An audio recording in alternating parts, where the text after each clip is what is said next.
This will later be the uterus. This will be the vagina. Coming off of it, this is the uterine tube with the fimbria. Okay? This is the female bladder. The uterus sits on top of the bladder. This is the urethra. Narrow, flat, wide here. This is the vagina. This is the area of the cervix. This is the uterus. Back here, we've got the anal canal, which we will come back to because we're doing reproduction, or we're doing digestive as well. Okay, but that essentially is a nice side view of the female reproductive tract. This is the best model that I have compact of the female reproductive tract. Up at this end, on the inside here, this is the female erectile tissue called the clitoris. That's the pubic bone. This is the labia minora. This is the labia majora.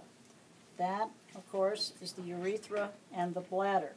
So if I put these together, you can see the labia minora.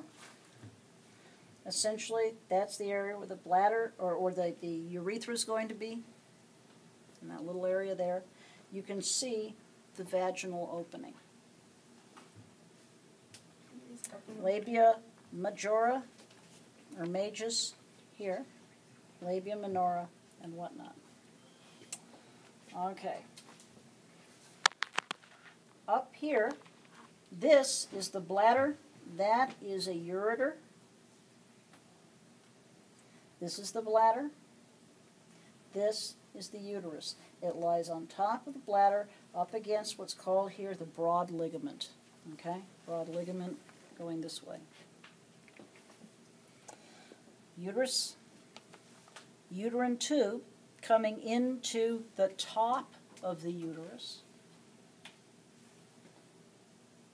The end of the uterine tube is this fimbria, this flap that can float over the surface of the ovary. Okay?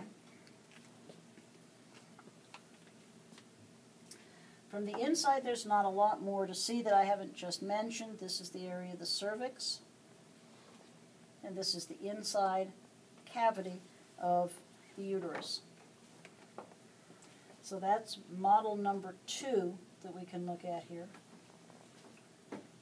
Model number 3 can actually be inserted into this model, and here we have a breast.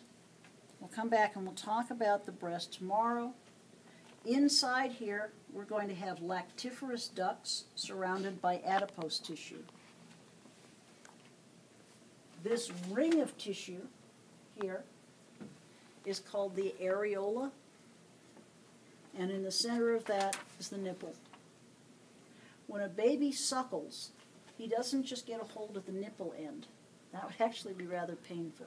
He gets the areola, which extends into the mouth. Kind of fills the body, and you push on the areola to pump the milk in, because our ductile, you can kind of see them in there, operate that way. So at the moment, this is our lady. She's got breasts. She has this internal materials here. Looks the same as whatever else we have. And we can actually remove that.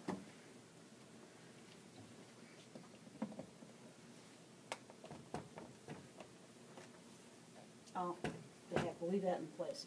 We can turn this guy into a male as well. I want you to know it could be both ways, right? I will have the breast removed if it's going to be a male. All right? This is not a uterus. This is the bladder, the penis, the glans penis, this portion here, and this doesn't have a foreskin or a prepuce. You can see the spermatic duct here, which inside is going to have the pampiniform plexus and all of the other parts. Scrotal sac is here.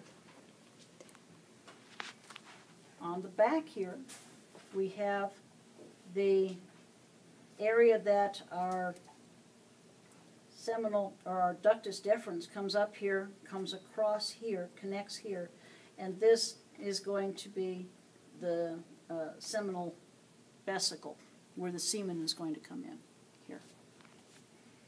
Okay? I'll open that up, but actually there's not a, well, actually there is.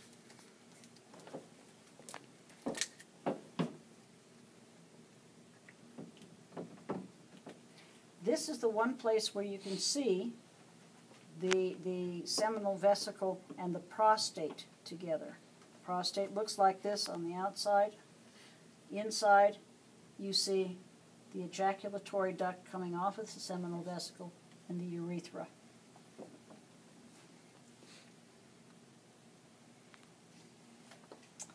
Bulbourethral gland here, more urethra, spongiosum. This one does not show good corpus cavernosum, but it does show an epididymis and the testicle inside the scrotal sac. Would you show that again, just a little higher? Yeah. Sorry. Testicle, epididymis, scrotal sac. This one's not very well developed. I don't use it very much, but it's got a nice sac in there. Okay. So those pieces back over. Excuse me. We can open this up. It'll show exactly the same sorts of structures. I'm going to put that back inside of her. So we've got 1, 2. This is really a good female. And this one.